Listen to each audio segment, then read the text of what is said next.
حذیفہ ابن یمان رازدار رسول جو حضور علیہ السلام کے قریبی ساتھیوں میں سے بھی تھے، ان کے سامنے چند تابعین نے کہا کہ حضرت کتنے آپ خوش نصیب ہیں، حضور کا آپ نے دور پایا ہے، کاش ہم بھی اس زمانے میں ہوتے تو جس طرح آپ نے حضور کے ساتھ جنگیں کی،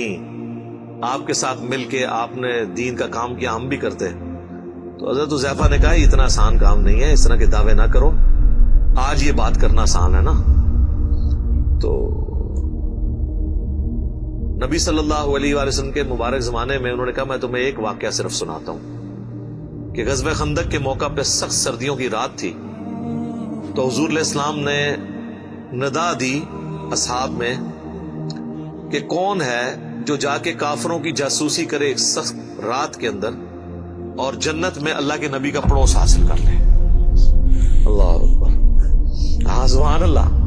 اوتے کو نہیں کھلوتا۔ دوسری دفعہ آپ نے اناؤنسمنٹ کی، کوئی نہیں کھڑا ہوا۔ تیسری دفعہ اناؤنسمنٹ کی، کوئی نہیں کھڑا ہوا۔ سب یہی کہتے خود ہی حضور کسی کی ڈیوٹی لگا دیں، اتنی سخت سردیاں، اور پھر کافروں کے تیروں کا اندیشہ بھی تھا، حتیٰ کہ بخاری مسلم میں آتا ہے کہ آپ علیہ السلام کی نماز عصر اور مغرب قضا ہو گئی تھی، اسی میں عشاء کے وقت میں جا کے آپ نے نمازیں پڑھی، کیونکہ وہ سامنے سے تیر آتے تھے۔ تو ظاہر ہے جو رات کو اگر یہاں سے کوئی جاسوسی کے لیے جاتا تو وہاں بھی تو ان کے ایجنٹ کھڑے ہوئے تھے۔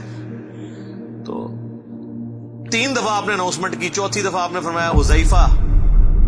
تو حضرت حذیفہ کہتے ہیں میں نے دل میں سوچا لو جی اب میں مارا گیا، میری ڈیوٹی لگ گئی۔ اچھا یہ ان کی سچائی تھی، انہوں نے بتا دیا۔ یہاں تو لوگ ایکٹنگ کرتے ہیں نا جی، میں تو آج تک جناب میں تو گل منہ تے کرنا، آج تک کسی بندے نو سنیا جو جھوٹے تے جھوٹے نو بھی وہ کہے کہ میں پیچھے گل کرنا، تکیہ کلام ہے کرتے رہو، میں تو منہ تے گل سیدھی کری دی جی۔ اچھا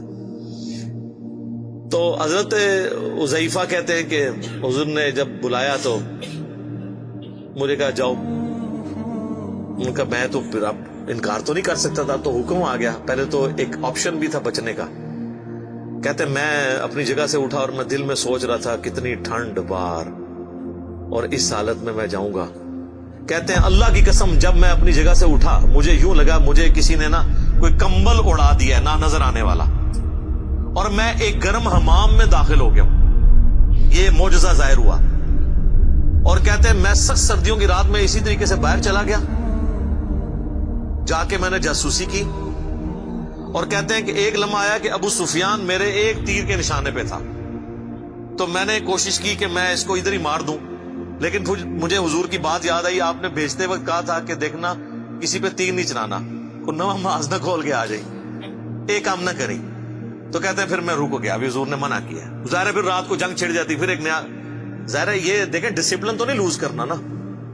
جو لیڈر ہے اس کے اس مشورے کو لے کے چلنا ہوتا ہے جس طرح وہ کہتا ہے۔ کہتے ہیں میں خیر واپس آیا، کہتے ہیں جیسے میں حضور کی مجلس میں داخل ہوا تو یہ تھرو آؤٹ ایک نہ نظر آنے والا ایک گرمائش والا کمبل جو نظر نہیں آ رہا تھا، جس سے مجھے ٹھنڈ نہیں لگ رہی تھی۔ جیسے میں اپنا وہ کام پورا کر کے حضور کو آ کے پوری مخبری کی کہ یہ اس وقت وہ تیر کمان رات کو بیٹھ کے تیز کر رہے ہیں، اتنے لوگ ہیں، اتنے یہ ہیں، آگے حضور صلی اللہ علیہ وسلم کو خبر دی، تو جیسے ہی میں فارغ ہوا تو مجھے پھر ٹھنڈ لگنا شروع ہو گئی، تو حضور علیہ السلام نے اپنی مبارک چادر مجھے اڑا دی۔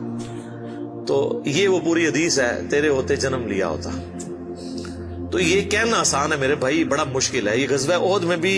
یہ وہی لوگ تھے جنہوں نے حضور کے ہوتے ہوئے جنم لیا تھا، لیکن دیکھ لیں 700 میں سے صرف 80 بندے حضور کے ساتھ رہ گئے تھے، اور جب بھگدڑ مچی اس وقت تو 80 بھی نہیں تھے، 12 تھے۔